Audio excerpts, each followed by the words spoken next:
salaamaaleykum sama gars yi mbaa yow ngeen ci jàmm barikàlla Elimane jëwriñ du Sénégal Ousmane Sonko ba mu demee Guinée nee na Guinéen yi nekk fii Sénégal nañu xam ne seenum réew la ñu nekk te état bi dina leen sàmm làq leen fu yàq yeggut bañ ko fa laajee nag activiste yi nekk Guinée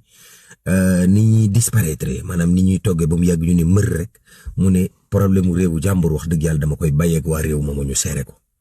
waaw ñun Sénégal Woodside moo ñu porté plainte ci bitim réew li tax mu porté ñu plainte mooy nee na l'impôt bi ñu leen di laaj dafa bari lool dañoo bëgg ñu teqale leen nag état bu Sénégal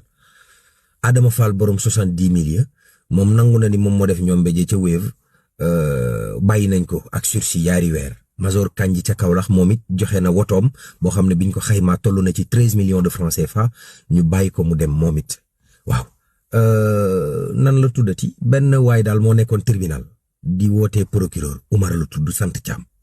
waaw moom daal boo dikkee danaan la boo bëggee ma may la liberté provisoire ñu takkal la bracelet électronique danga may jox 1,5 million nee nañ ko taral jàpp Moustapha Cissé Lo jàpp ne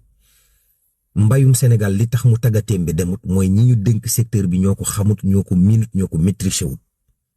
masale di rafetlu loolu taxawaayu président Macky Sall mi nga xam ne yéene moom mooy jiite ONU nekk secrétaire général bi ndax amee na xam-xam bi mate na ko te it liggéey na lu tax mu war koo mën a doon